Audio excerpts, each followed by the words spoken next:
I'm just checking my phone, and I'm just noticing, actually not noticing,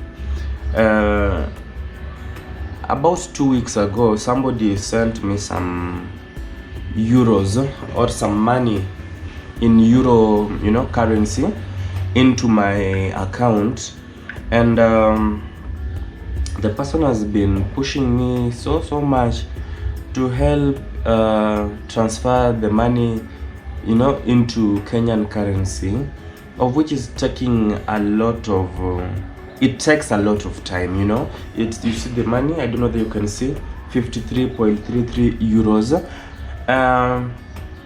He accidentally sent them, and then the bank called me to actually inform me that there is some money that was sent mistakenly into my you know, my euro account.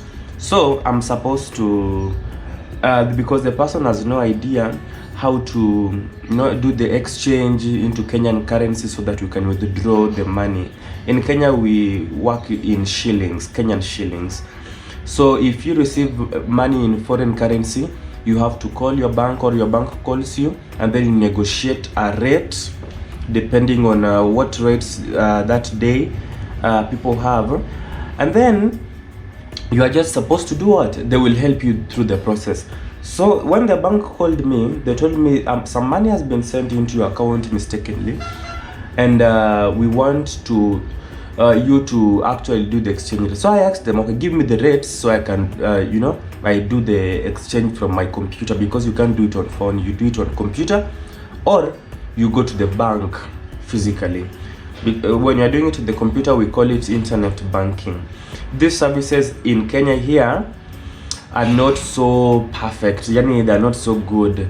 Sometimes you might try to do these exchange things on your own, and because they have poor services, like for example the customer care, you might end up calling them like for 3 hours, no one is picking your phone call. And if they pick, somebody will tell you, let me call you back with an exchange rate. Nobody will call you, no one will call you. And then when you go to the bank physically to go and exchange this money, you'll hear them saying, especially those cashiers there, they will say like, bro, but you have internet banking, you're such a young boy, why don't you do these things online instead of coming to the bank, making long queues for no good reason? You understand? So these people, they're very funny. So the bank gave this person my number, right? After giving this person my contact, he's really been bothering me so much. He's been asking me to do the things for him. He needs the money, that is so broke right now, he really needs to use the money. Well, I don't deny it's his money, and he knows why it was being sent to him, and they missed a digit and it came into my account. I've also been having financial issues at the moment, but that doesn't make me want to spend his money. No, I'm not going to spend his money. I'm supposed to give it to him. But now I'm only free on Mondays. This is my, today I'm recording this video on a Monday.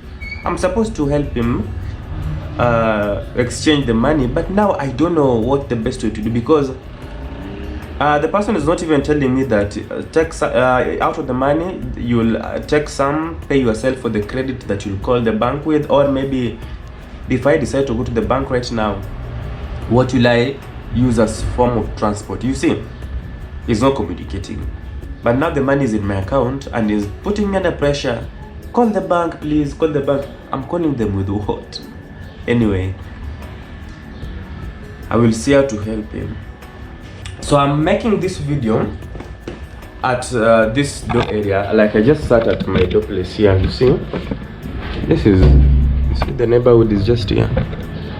I love sitting at this place because I'm breathing in fresh air. I've just woken up. It's Monday, my day off. I decided to come and sit here and just meditate and look at people walking by the road and what and what. Then I remembered there used to be along this street, I don't know, it might not be so clear, somewhere along this street up here, going upwards, somewhere in the middle there, that around that muddy place, there's some muddy place up there. There used to be this old man who used to stay in a spoiled old wrecked car. There was a car that was parked there for the longest time possible.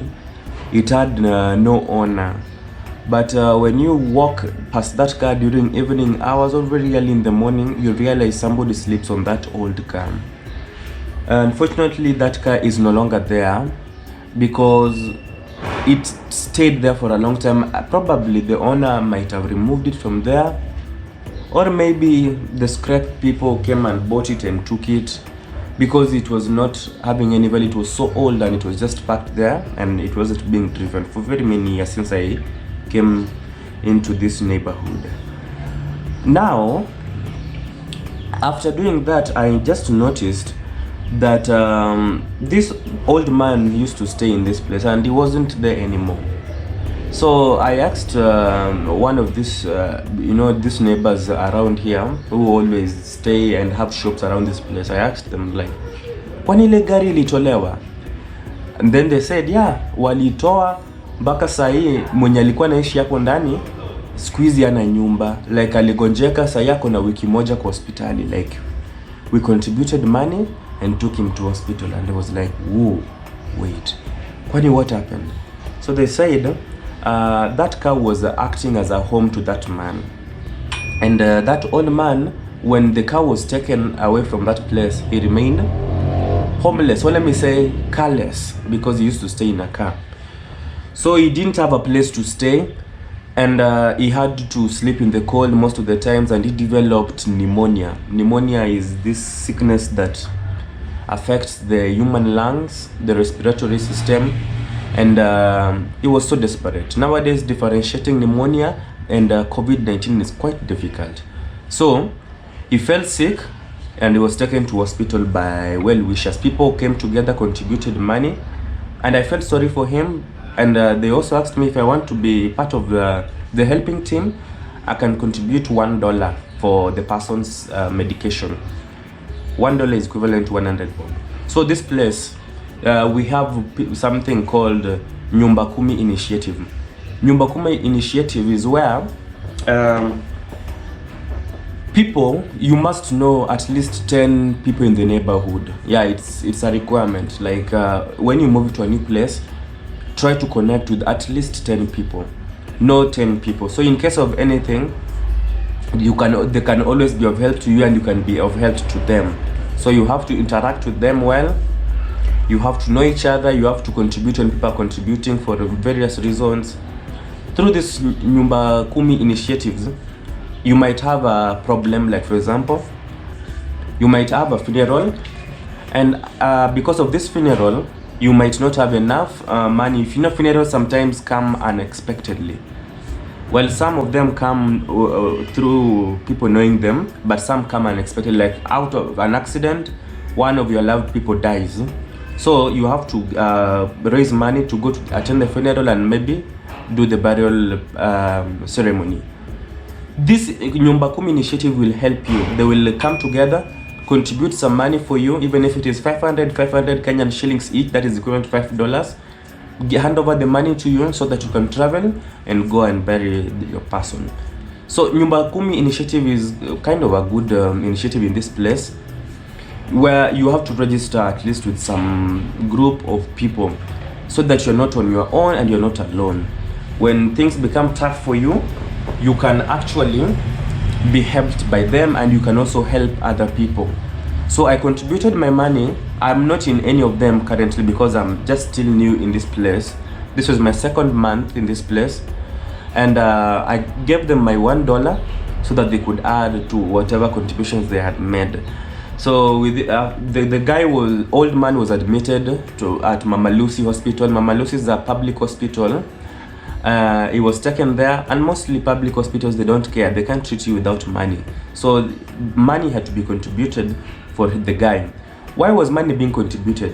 Why is this guy homeless, and why was he staying in this car?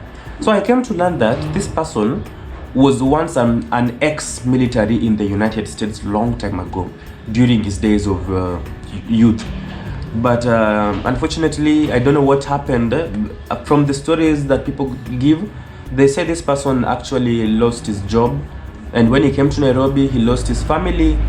He doesn't even have a home. Like, if you ask him, where do you stay, like, who are your family members, he doesn't know. It's like even he lost memory, kind of. So he's just on his own. That car has acted as his home for several years, and now that the car was removed from that place, I don't know whether it was removed by the owners or the owner of the space, I don't know. He remained homeless and he fell sick. You know, now he's old. He's not young like he used to be in the past. Could it be a story of bewitchment? Like, did someone bewitch him, or did he do anything wrong? Something, I don't know. Is it karma? Is he paying for some bad things that he did long ago, and that would have come to haunt him now? I don't know. But then he's in hospital even as we're speaking right now, and that is trying to recover, and finances are not even enough. That is according to how I came to understand. If I had the money, I would have just paid all his hospital bill, but now I don't know. We are not related. We don't even know his home. No one can even call any family member of his. Any things are just very strange, very funny. But I'm praying for him. God will help him and he will be fine. So the moral lesson of this video today is that do good always, because you don't know when will be your time when you'll expect people to do good for you. You understand? And you know, it's too much English.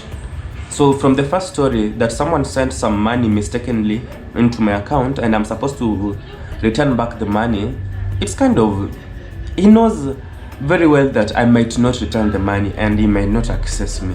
But since we are in the same country, I will have to return it. Then second, I don't know why he was being sent for the money. So if I eat the money, I might put him into dangerous problems.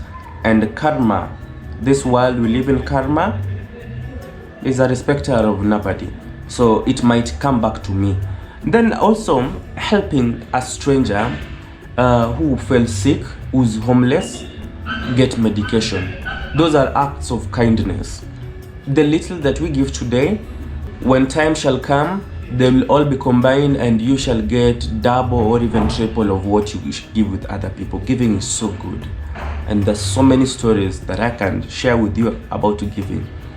I've been helped most of my life, like 90% of my life.